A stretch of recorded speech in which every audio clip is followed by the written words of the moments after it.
Hello everyone. चलिए, एक feminine ने मुझसे क्वेश्चन पूछा है। बहुत अच्छा क्वेश्चन है। कई लोगों के ये चीज़ दिमाग में होती है। तो क्वेश्चन क्या है, हम पहले पढ़ते हैं, बाद हम डिस्कस करते हैं।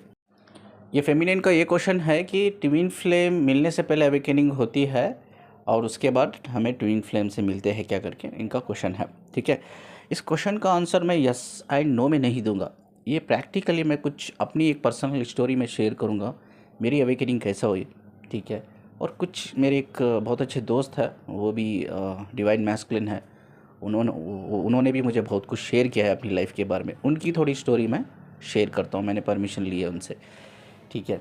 मेरी अवेकनिंग कैसा हुई, तो मैं अक्सर कहता हूँ मेरी अवेकनिंग किसी डीएफ से नहीं हुई है। मेरी अवेकनिंग जो है मेरी पास्ट लाइफ से हुई है।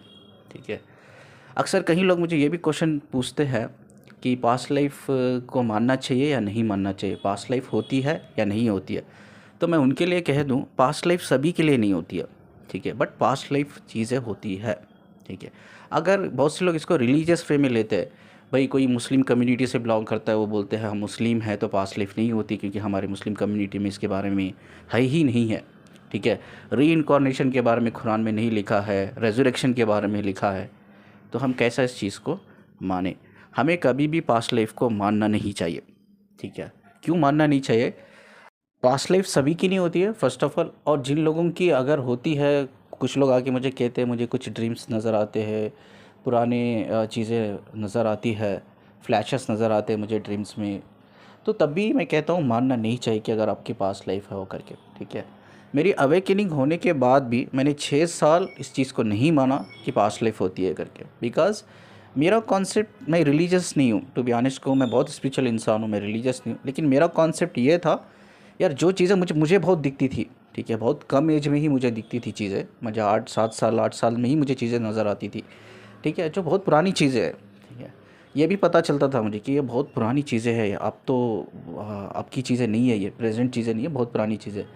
फिर भी मैं उसी चीज़ों के सोबत जीता रहा, आगे बढ़ता रहा, अवेकन किया अपने आप को। मैंने कभी नहीं माना कि पास्ट लाइफ जैसी चीज़ें होती है करके, क्योंकि मैंने कई सारे चीज़ों को रिलीजियस वे में नहीं लिया, बहुत प्रैक्टिकली स्पिरिचुअली लिया। तो मेरा ये कॉन्सेप्ट था कि यार अगर ये चीज़ें मुझे जो दिखती है, अगर ये ज़मीन पे है, यानी कि एग्जिस्ट करती है अर्थ पे, अगर वो चीज़ें मुझे मिलती है तो मैं मानता हूँ पास्ट लाइफ है करके।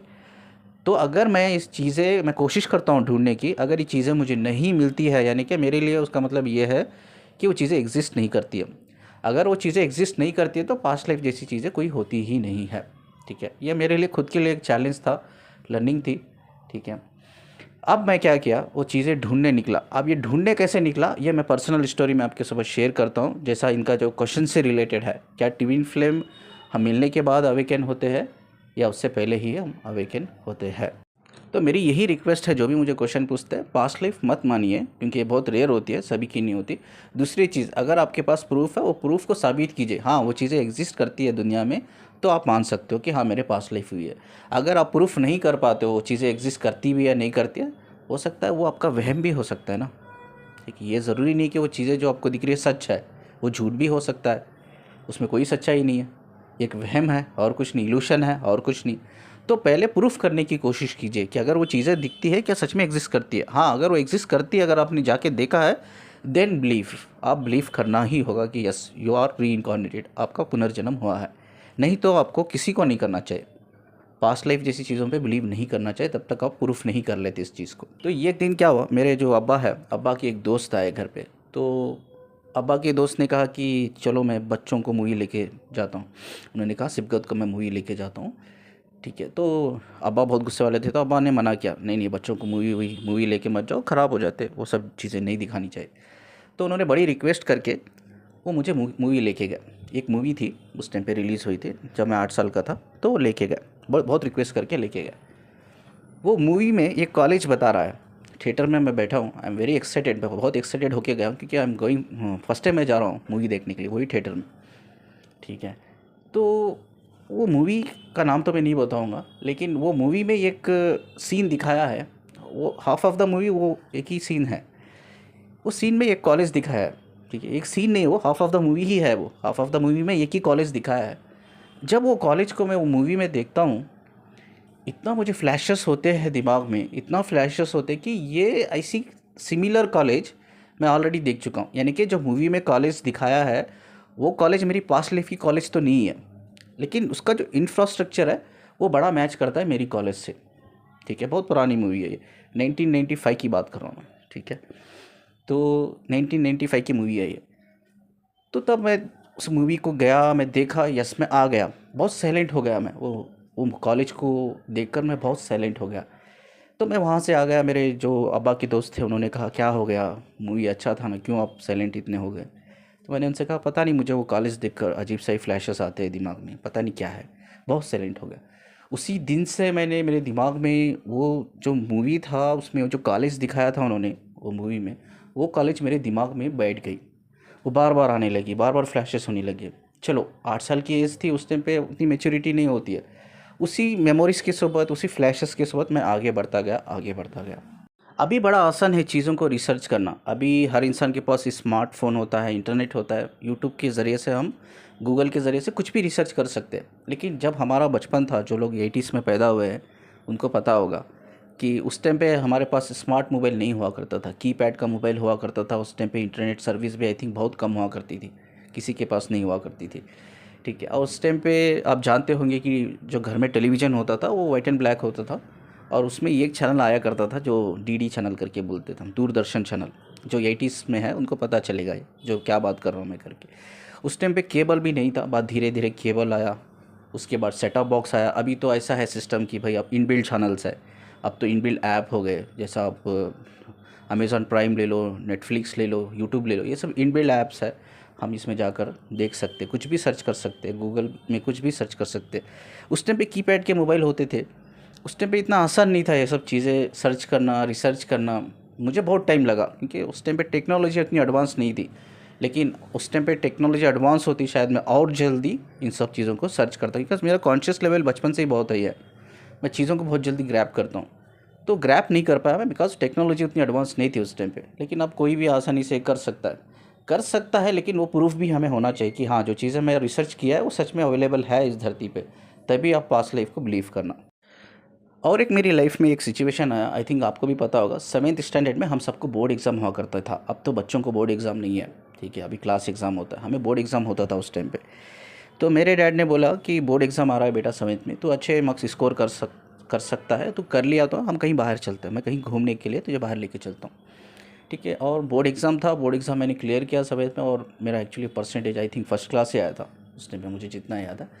तो मेरे डैड एक जगह लेके गए जो लगभग 8-9 घंटे का सफ़र है इधर बेंगलुरु से।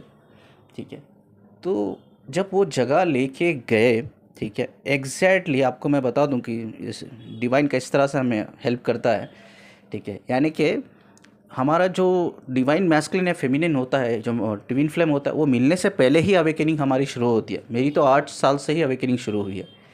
तो ऐसा नहीं कि जो हमारा डिवाइन मैस्कुलिन मिलने के बाद ही हमें अवेकनिंग नहीं, उससे पहले ही अवेकनिंग होती है। जो लोग ट्विन फ्लेम में होते हैं ना, बचपन से ही उनको डिवाइन साइन दिखाता रहता है, बचपन से ही कुछ अलग होता है उनकी लाइफ में, जो वो उनको ये तो पता नहीं होता ये क्या है करके, बट उनको ये तो रियलाइज़ होता है कि मेरी लाइफ में कुछ है जो अलग करने के लिए मैं आया हूँ। ठीक है, कुछ मेरी लाइफ में है जो मुझे रिसर्च करना है, स्टडी करना है, जानना है।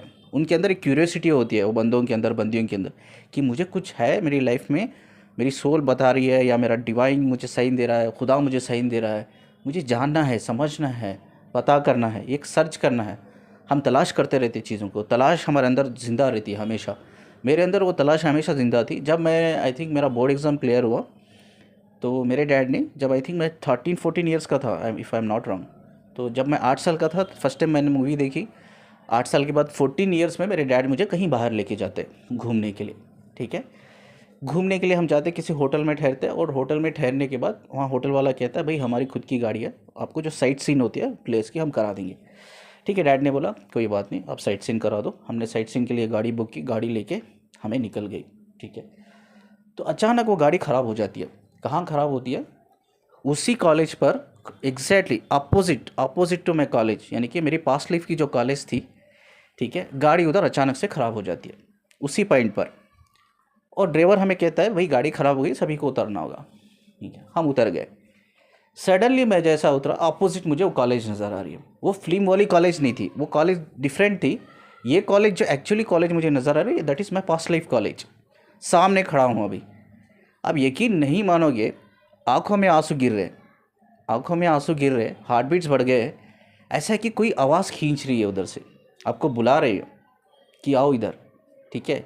अनफॉर्चुनेटली 14 साल की उम्र में डैड इतने मेरे गुस्से वाले थे, तो उन्होंने हाथ पकड़ के रखा था, मुझे जाने भी नहीं दिया। तो मैंने बोला था डैड को मैं जाऊंगा उधर, तो उन्होंने बोला क्यों जाना है, कोई कॉलेज, कोई बिल्डिंग है, कॉलेज जैसी भी दिखती नहीं, वो बहुत पुरानी बिल्डिंग है, ठीक है। तो अचानक से क्या हुआ, डैड ने मना कर दिया, बस मैं देखता ही रहा, देखता ही रहा, देखता ही रहा। वहाँ से ट्रिप में आ गया, ट्रिप ख़त्म हो गई हमारी, हम घर आ गए वापस। तो वो कॉलेज जितनी मुझे अधूरी दिखती थी, फ्लैशेस में दिखती थी, जब मैं वो सामने खड़ के देखा उस कॉलेज को, वो क्लियर पिक्चर आने लग गई मेरे माइंड में, बहुत क्लियर पिक्चर, ठीक है। उधर से धीरे धीरे चीज़ें ख्वाब में नज़र आने लग गया कि यार कोई एक ऐसा इंसान है, वो कॉलेज में ऑलरेडी पढ़ चुका है, जो मेरे जैसा है, ठीक है। उसकी बॉडी मेरे से अलग है, मेरी बॉडी उससे अलग है, लेकिन फेस हम दोनों का एक ही है, ठीक है। वो इंसान उस कॉलेज पे बैठा है, उसके कुछ दोस्त है, ठीक है। हाँ, वो जी रहा है, मतलब वो एक लाइफ जी रहा है, वो मुझे दिख रही है। अब मुझे क्यूरियोसिटी हो गई कि यार कुछ ना कुछ है। एक तो मुझे पता चल गया कि वो किस प्लेस पे है, ऐसा मुझे पता चला। हम तो ऐसे ही घूमने के लिए गए थे उधर, और गाड़ी अचानक वहाँ ही ख़राब हो गई जब कॉलेज थी। तो अब तो मुझे पता चल गया कि कोसी प्लेस है, वो कैसा जाना है, उस रास्ते को कैसा जाना है। तो मैं जा नहीं पाया। अब मेरे फादर इतने गुस्से वाले थे, तो मैं कभी उनको बोल नहीं पाया कि मुझे उधर जाना है, ठीक है। और वो अकेले कभी भेजते नहीं थे। ऐसा करके लगभग ना 10 साल गुजर गए। मैं 14 साल का था, 10 साल गुजर गए। अब 10 साल में किसको याद रहती है ये चीज़ें, सब भूल जाता। तो 10 साल के बाद मैंने अपने डैड को अनफॉर्चुनेटली थोड़ा झूठ बोलकर, एक प्रोजेक्ट में ग्रेजुएशन में था तब, तो थोड़ा मैंने डैड को बोला कि मुझे जाना है उधर, थोड़ा मेरा प्रोजेक्ट वर्क है उधर, चाय की पत्तियां हैं, ठीक है, चाय की पत्तियां ग्रो होती है। तो मैंने कहा चाय की पत्तियां हैं उधर, उससे रिलेटेड मुझे एक प्रोजेक्ट बनाना है, जो प्रैक्टिकली होना चाहिए, जो इंटरनेट से मैं कॉपी नहीं कर सकता इन्फॉर्मेशन को, मुझे खुद जाके उधर कलेक्ट करना है। तो बड़ी मुश्किल से रिक्वेस्ट करके डैड को, ठीक है, मैं गया उधर। अब 10 साल हो गया था वो प्लेस जाकर, मैं भूल गया सब कुछ, ठीक है। तो मुझे चीज़ें भूल तो गया था मैं, लेकिन मुझे चीज़ें इंटरनली याद थी कि वो प्लेसेस कहाँ कहाँ कहाँ कहाँ। एक्चुअली मेरी एक वीडियो है जो डिवाइन मैस्कुलिन अवेकनिंग करके, मैं वो वीडियो डिस्क्रिप्शन बॉक्स में मैं ऐड करता हूँ उसका लिंक, तो आप उधर क्लिक करके वो वीडियो सुन सकते हैं। मैं कैसा इस चीज़ों को ढूंढा करके, जब वो चीज़ें मैं ढूंढा उधर, मुझे सब चीज़ें मिली, ठीक है। चाहे वो मेरा पास्ट लाइफ भी मेरा जो था वो मुस्लिम ही था मैं, ठीक है। आज जहाँ मदरसा में जाता था, जो मस्जिद, जो घर, जो स्कूल, एवरीथिंग मैं फाइंड आउट किया उधर, सब कुछ ये एग्जिस्ट कर रहे, वो है उधर, चीज़ें है।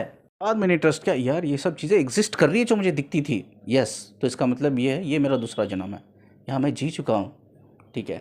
जब मैं तलाश करने के लिए गया, मैं बहुत अच्छे इंसान है आदिल भाई करके, आज भी मैं उनको याद करता हूँ, उन्होंने बड़ी हेल्प की, ठीक है।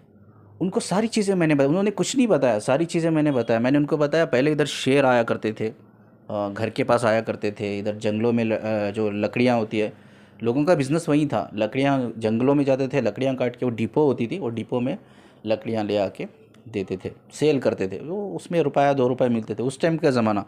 किस टाइम की मैं आपको बात कर रहा हूँ, जहाँ हमारा देश अभी भी आज़ाद नहीं हुआ था, ठीक है। देश अभी भी आज़ाद नहीं हुआ था, अंग्रेज़ों की ग़ुलामी में था, हम लड़ रहे थे उस टाइम पे, ज़ोरों से लड़ाई चल रही थी आज़ादी की, ठीक है, हम सब लड़ रहे थे। तो मैंने इनको कहा कि पहले इधर शेर आया करते थे, अभी शेर आते हैं क्या? And that person is shock कि आपको कैसे पता इधर शेर आया करते थे? ये चीज़ तो मैंने अपनी दादाजी के मुँह से सुना है। तो वो पर्सन को पता ही नहीं, उन्होंने दादाजी के मुँह से सुना, लेकिन मुझे पहले से ही पता थी कि वहाँ शेर आया करते थे वो जगह पे पहले। तो उन्होंने कहा हाँ, मेरे दादाजी बोलते थे आया करते थे, अब थोड़ा जगह पब्लिक बढ़ गई है इधर, अब नहीं आते, ठीक है। ये भी सही है कि पहले इधर लकड़ियाँ काटते थे, बहुत बिज़नेस चलता है, लकड़ियाँ काट के शहर भी भेजा करते थे, और जो गरीब लोग होते थे वो लकड़ियाँ काट के सेल भी करते थे, वहाँ से उनका घर चलता था। ये भी सही है, ठीक है। अब जैसा ही हम तलाश करके, ये वीडियो को मैं शॉर्ट में बना रहा हूँ क्योंकि मेरा एक वीडियो ऑलरेडी मैं लिंक मैंने ऐड कर दिया है, आप चेक कर लो इस डिस्क्रिप्शन बॉक्स में, उसमें पूरा डिटेल दिया है मैं कैसा तलाश किया है चीज़ों को करके। तो फाइनली हम कॉलेज तक ढूंढते ढूंढते कॉलेज तक पहुँचे, ठीक है।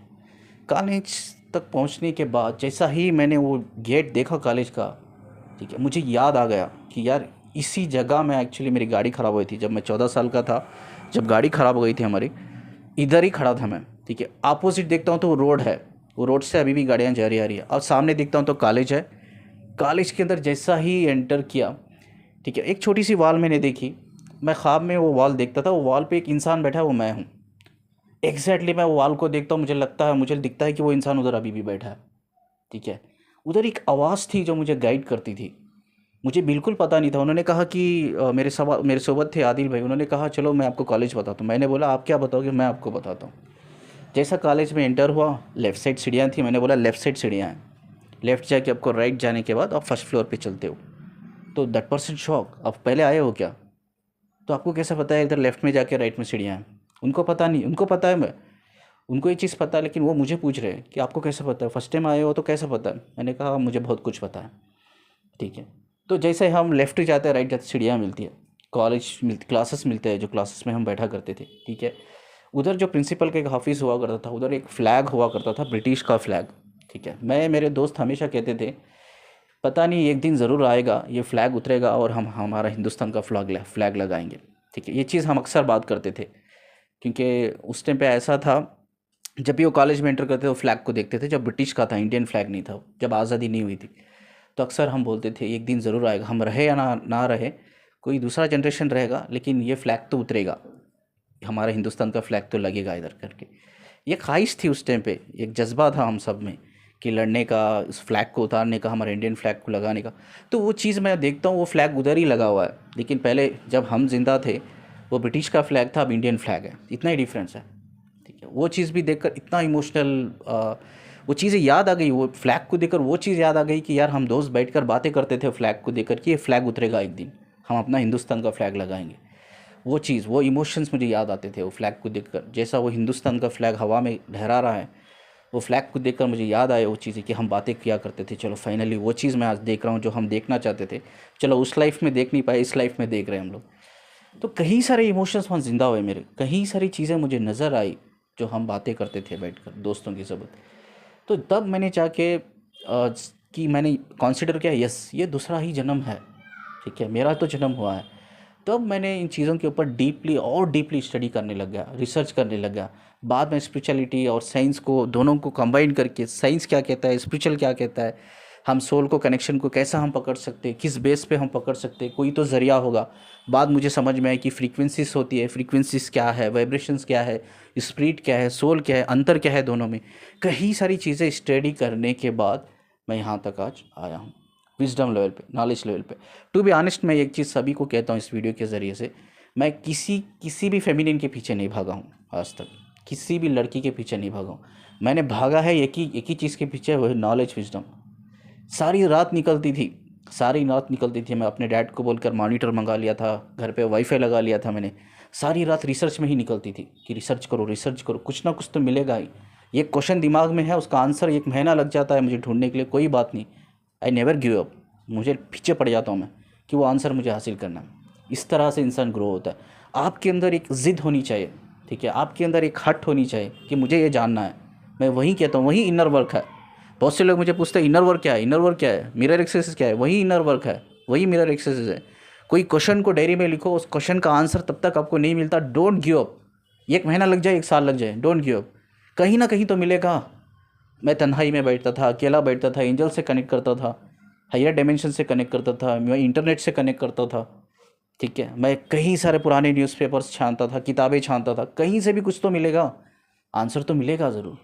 अगर मैं मेहनत करूँगा तो डिवाइन कहीं ना कहीं से तो हेल्प तो करेगा। ये ज़िद होनी चाहिए इंसान को, ज़िद से ही मैं आज यहाँ तक आगे बढ़ा। ठीक है, बहुत से लोग बोलते हैं सर आपके पास नॉलेज है, विजडम है। ये नॉलेज मैंने मेहनत से हासिल किया है, विजडम मैंने मेहनत से हासिल किया। हाँ, खुदा आपके साथ होता है, लेकिन खुदा चाहता है कि आप मेहनत करो। खुदा को दिखाना पड़ेगा कि यस आप डिज़र्व करते हो उस चीज़ के लिए, आप मेहनत करते हो। तो जब आप मेहनत दिखाते हो ना खुदा को, खुदा देखता है ना। जब खुदा को पड़ता है हाँ ये इंसान, ये औरत या मर्द, डिवाइन फेमिनिन मैस्कुलिन डिज़र्व करती है, तो ज़रूर वो नॉलेज आपको, विजडम मिलती है। ठीक है, तो लाखों में एक होता है, टू बी ऑनेस्ट मैं कहूँ। ठीक है, आज तो भाई कई सारे लोग है बोलते हैं I am divine masculine, divine feminine. लाखों में एक डिवाइन मैस्कुलिन पैदा होता है, एक डिवाइन फेमिनिन पैदा होती है। वो उससे भी ना यूनिवर्स उनको ना टुकड़े कर देता है, ऐसा दर्द देता है यूनिवर्स, उनको टुकड़ों में टुकड़े करके फेंक देता है। उसी टुकड़ों को उठा उठा के, जमा जमा के हमें एक डिवाइन मैस्कुलिन बनना है, एक डिवाइन फेमिनिन बनना है। इतना आसान तो नहीं है। लास्ट वीडियो में भी मैंने कहा लाखों में एक होता है। तो अवेकनिंग हमारी पहले से ही होती है, और जो डिवाइन मैस्कुलिन फेमिनिन होते हैं उनको बचपन से ही पता रहता है चीज़ें। ठीक है, क्लियर रहती है। तो और एक मेरे एक दोस्त है, मैं उनकी एक थोड़ी स्टोरी शेयर करूंगा, उनसे परमिशन लिए। उन्होंने मुझसे ये कहा था, मैंने अपनी डिवाइन फेमिनिन को कैसा मिला। मैं जब आई थिंक 6-7 साल का था, तब एक मेरे ही एरिया में एक लड़की रहती थी, लेकिन वो किसी और स्कूल में पढ़ा करती थी, मैं किसी और स्कूल में पढ़ा करते थे। ठीक है, बट हम जब स्कूल जाया आया करते, हम एक दूसरे को देखा करते। मतलब वो लड़की मुझे अचानक से सडनली देखती, एक अजीब सी उसकी आंखों में मेरे लिए एक चाहत होती, एक मोहब्बत होती। तो तब हम बहुत छोटे थे, 7-8 साल की बात, उस टाइम पे बच्चों को क्या पता चलेगा। लेकिन जब भी वो लड़की मेरे सामने से गुजरती ना, मुझे ऐसा लगता है कि उसने मेरे दिल को लेके निकल गई साथ में, मेरे दिल को लेकर साथ में निकल गई। थोड़ी सी झलक होती थी हम दोनों की आंखों की, एक दूसरे को आंखों से देखते, थोड़ी थोड़ी सेकेंड्स के लिए देखते थे। वो भी चल के इधर से आती थी, मैं इधर से जाता था। ऐसा लगता था कि यार ये तो मेरा दिल निकाल के लेके चल गई। इतनी मुझे इम्बैलेंस होती थी, इतना हार्ट बीट्स बढ़ जाते। आप यकीन नहीं मानोगे सिबकत भाई, मेरी स्कूल ख़त्म हो गई, जब मैं कॉलेज ज्वाइन किया, मेरा एसएलसी ख़त्म होने के बाद, 10th ख़त्म होने के बाद जब मैंने कॉलेज ज्वाइन किया, वो कॉलेज में मुझे वो लड़की मिली जो मुझे रास्ते पे दिखाई देती थी। वो कॉलेज में जैसा ही वो लड़की को देखा मैंने, तो वही चीज़ मुझे फ़ील होती थी यार, जब भी ये मेरे सामने आती है ऐसा लगता है ये मेरे दिल रुक जाता है उसके लिए, दिल रुक जाता है। दिल ऐसा लगता है कि दिल उसने पकड़ लिया है, मेरा दिल को पकड़ के खींच लिया है उसने, ऐसा लगता था। इतनी बेचैनी सी होती थी, इतनी मुझे तकलीफ़ होती थी, अचानक से फ़ील होता था। कहीं मैं 1 साल 2 साल मैं बहुत शाई टाइप का इंसान था, तो मैं से कभी, वो हमेशा मुझे सिग्नल्स देती थी, वो हंसती थी, मुस्कुराती थी मुझे देखकर। लेकिन मैं कभी हिम्मत ही नहीं कर पाया उससे बात करने की, जाकर मैं कभी पूछ नहीं पाया कि यार मैं ऐसा इसके लिए फ़ील करता हूँ, क्या वो भी फ़ील करती है। लेकिन उसके चेहरे से तो नज़र आता था कि वो फ़ील करती है। ठीक है, अगर मैं 100 लोगों के बीच में भी हूँ ना, तो वो पहचान लेती मुझे, वो देखती मुझे। एंड वो ऐसा देखती कि होश ही नहीं रहता, आजू बाजू कौन खड़े है उसके साथ, कौन बातें कर रहे हैं, बस वो देखती ही चल जाती, देखती ही चल जाती। और मैं भी ऐसा ही था, मैं भी होश में नहीं रहता था, मैं उसको देखता था। बहुत परेशान हो गया सिकदत भाई, कई सारी चीज़ें होती थी मेरे साथ घर पे भी, मैं होश में नहीं रहता। ऐसा कहो कि मेरी फिजिकल बॉडी हर जगह रहती थी, लेकिन मेंटली मैं उस लड़की के पास रहता। फाइनली उसको भी लगा मेरे हमारे बीच में कुछ है। वो उसने तो कभी बात नहीं की मुझसे, मैंने ही बात की, उसने इशारे दिए लेकिन मैंने बात की। तो मैंने बात की तो वो लड़की ने बोला कि, जब वो सहेलियों के सोबत थी, तो लड़की ने कहा कि नहीं नहीं, मुझे तो ऐसा कुछ फ़ील नहीं होता। तो मुझे लगा कि वो झूठी बोल रही है। ये मैंने उसके बाद कुछ उसके साथ बहस नहीं की, बस मैं आ गया वहाँ से। ठीक है, यानी कि ये लड़की से मिलने से पहले कॉलेज में मैं इसको बार बार कई बार अपने ही एरिया में, वो मेरे जो एरिया में है उसी एरिया में वो रहती है, अपने ही एरिया में बार बार कई बार मैं देख चुका हूँ इस लड़की को। और वो एनर्जेटिक पुल मैं कई बार फील कर चुका हूँ। और आप यकीन नहीं मानोगे, कॉलेज ख़त्म हो गई, हम वो किसी और कॉलेज में उसने स्टडी करना शुरू किया, मैंने किसी और कॉलेज में एडमिशन ले लिया। तो उसके बाद भी हमें कई बार हम मिले, एक दूसरे को देखे, लेकिन बात नहीं कर पाया मैं कभी भी। क्यों बात नहीं कर पाया, मैं उसके सामने खड़ी नहीं पाता था। ऐसा लगता था कि यार मेरी रूह मेरे जिस्म को छोड़ रही है। जब भी मैं उसके सामने खड़ता था, ऐसा लगता था कि मेरी रूह मेरे जिस्म को छोड़ रही है। तो वो चीज़ मैं बर्दाश्त नहीं कर पाता था। आई थिंक वो बैलेंस तो नज़र आती थी मुझे, पता नहीं उसके अंदर क्या होता था। मैंने कभी डीपली एक बार पूछा, उसने मना किया, और मैंने कभी नहीं पूछा उसको कि ऐसा फ़ील होता है क्या तुम्हें। लेकिन मुझे तो ऐसा फ़ील होता था कि मेरी रूह मेरे जिस्म छोड़ रही है जब भी उसके सामने मैं खड़ता हूँ। एनर्जेटिक पुल होता रहा, वो आज भी होता है। उसने किसी और से शादी कर ली है, पता नहीं मुझे, उसके कितने बच्चे हैं मुझे ये भी पता नहीं, उसने कब शादी कर ली मुझे ये भी पता नहीं, मुझे कुछ भी पता नहीं। बस हम देखते रहते, आज भी हम देखते हैं। तो इतने साल हो गए मेरे कॉलेज ख़त्म होकर, लगभग 15-20 साल हो गए। आज भी अगर मैं उसे देखता हूँ तो मुझे लगता है मेरी रूह मेरा जिस्म छोड़ रही है उसे देखकर। इतना गहरा कनेक्शन, इतना गहरा। आज भी वो वही स्माइल देती है, उसी पागलपन की तरह मुझे घूरती है, देखती है। कुछ भी नहीं बदला हम दोनों के बीच में, लेकिन मैंने कभी बात ही नहीं की, मैं कभी बात ही नहीं कर पाया। काश वो मुझसे बात करती, काश वो मुझे समझाती, काश वो मुझे ये करती, बैलेंस करती, तो शायद मैं बात कर पाता। ना उसने कभी बात की, शायद हो सकता है उसको भी वैसा ही होता होगा जैसा मुझे होता है, तो ना मैंने कभी उससे बात की। तो मेरी अवेकनिंग उससे मिलने से पहले ही हुई है, बट लेकिन अवेकनिंग जो कंप्लीट हुई है मेरी, उससे मिलने के बाद ही हुई है। उसके मिलने के बाद वो एनर्जेटिक पुल जो मुझे ट्रिगर करता था, मुझे पुश करता था, उसी के वजह से ना मैंने अपने आप को फोर्स किया, इंसिस्ट किया चीज़ों को सीखने में, लर्न करने में, जानने में, पहचानने में, ढूंढने में। उसकी वजह से मैं फाइनली एक एनलाइटमेंट तक पहुंचा। आज भी एक बार कह दे सिकदत भाई कि वो उसे वो सब चीज़ें होती है जो मुझे होती है, मैं तो उससे सिर्फ इतना ही कहूँगा, चल इस दुनिया को छोड़ के कहीं भाग चलते, कुछ भी नहीं चाहिए मुझे इस दुनिया से, मुझे रिश्ता ही नहीं रखना है, कुछ भी नहीं चाहिए, तू भी छोड़ दे, मैं भी छोड़ देता हूँ, चल भाग जाते हैं कहीं, हम अलग से ज़िंदगी करते हैं। आज भी वो आएगी मेरी लाइफ में तो मैं उसे एक्सेप्ट करूँगा। बस मैं मैं बात नहीं कर पा रहा हूँ, मैं बात नहीं कर पा रहा हूँ, ना वो बात कर पा रही है। मेरा एनलाइटमेंट होने के बाद मुझे कोई फियर्स नहीं है, दुनिया क्या कहती है, क्या सोचती है, क्या बोलती है। लेकिन हमेशा मैंने एक चीज़ देखा है, लगभग मुझे उससे मिलकर अब 5 साल हो गए, 5 साल हो गए मैंने नहीं देखा उसे कभी भी। ठीक है, अब मुझे ये भी पता नहीं वो ज़िंदा है या मर गई, मुझे ये भी पता नहीं, और ना मैंने उसे देखा है कभी। लेकिन आज भी मुझे उसका चेहरा हर जगह नज़र आता है, आज भी उसकी एनर्जी हर जगह मुझे फ़ील होती है। कहीं भी जाऊँ मैं, कहीं भी जाऊँ, मुझे फ़ील होती है। तो आई थिंक वो मेरी एक रूह का हिस्सा है। मैं कभी इस चीज़ को समझ नहीं पाया, लेकिन अब मैं समझता हूँ कि वो मेरी एक रूह का हिस्सा है, वो मुझसे कभी जुदा नहीं हो सकती। लोग आज भागते रहते हैं बॉडी माइंड के पीछे, भागने की ज़रूरत नहीं है। अगर वो आपका रियल ट्विन फ्लेम है तो वो आपका रूह का हिस्सा है। जब वो आपकी रूह का हिस्सा है तो कहाँ जाएगा आपको छोड़ के, कहाँ जाएगी। बेशक हम दोनों कनेक्टेड नहीं हैं, ना कभी हमने बात की है, ना हम कभी एक दूसरे को हाथ तक नहीं। सिबकत भाई, मैं आज भी उस लड़की से इतना कनेक्टेड फील करता हूँ ना, इतने सालों बाद भी। ठीक है, तो मुझे अगर आप मुझे पूछो एसएलसी में मैंने कितना स्कोर किया, कितने मेरे परसेंटेज कितना था, मार्क्स कितने थे, मुझे याद नहीं है। लेकिन मैं ये पूछो आप मुझसे कि वो किस नंबर की बस से कॉलेज से घर आ जाया करती थी, वो नंबर भी मुझे आज याद है। वो नंबर है 77B। ठीक है, जो लोकल बस होती है, सिटी बस होती है हमारी, वो नंबर है 77B नंबर से वो अपनी कॉलेज से घर जाया करती थी। मुझे इतना तक याद है। बस स्टैंड पे वो कहाँ वेट किया करती थी बस के लिए, इतना तक मुझे याद है। आज भी मैं कॉलेज जाता हूँ तो कहाँ कहाँ वो बैठा करती थी, खड़ा करती थी, वो सब मुझे दिखती है, वो सब मुझे याद आती है चीज़ें। मुझे लगता है कि वो अभी भी उधर बैठी है, अभी भी मुझे देख रही है, मुस्कुरा रही है, हंस रही है। इतना कनेक्टिविटी मैं फ़ील करता हूँ। आई थिंक सालों गुजर गए, 15 साल गुजर गए, 20 साल गुजर गए, आज तक वो मेमोरीज ऐसा है कि अभी हो रहे, वो अभी मेरी लाइफ में चल रहे, लाइफ चल रहे। इतना मैं कनेक्टिविटी फील करता हूँ। कहीं वीडियोस में कहते हैं स्टूपिड चीज़ें, मैं भी सुनता हूँ कि फिज़िकल होना ज़रूरी है तभी एक डिवाइन मैस्कुलिन की कुंडलिनी अवेकनिंग होती है, रेज होती है, तभी अवेकन होता है। ये सब झूठ है सिबगत भाई, नॉनसेंस है। मैंने उसको कभी हाथ तक नहीं लगाया। ठीक है, मैंने उसको बात भी नहीं की, सिर्फ एक बार मैंने इतना ही उसको पूछा कि क्या तुम्हें वो फील होता है, उसने बोल दिया नहीं होता है, बस। मैंने उसके बाद मैंने कभी उससे बात नहीं की।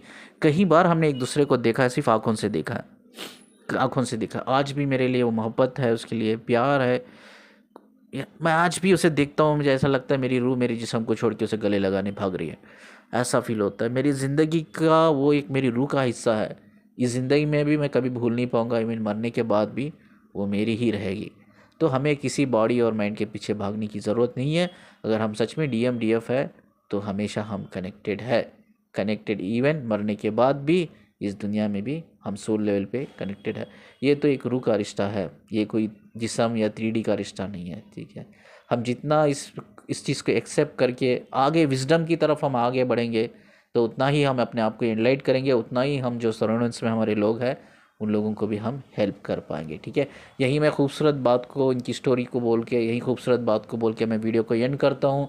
आप स्क्रीन पे नंबर देख रहे होंगे, आप कांटेक्ट कर सकते हो। ठीक है, और वीडियो को जितना लाइक करते हो शेयर करना, दैट इज़ मोर इम्पॉर्टेंट। जाते जाते चैनल को सब्सक्राइब करना, मुझे सुनने के लिए और मुझसे कनेक्ट रहने के लिए शुक्रिया जी, और अल्लाह हाफिज़। एक चीज़ जाते जाते बताऊँ मैं, ठीक है, आपका ट्विन फ्लेम मिलने से पहले ही आपकी अवेकनिंग होना शुरू हो जाती है।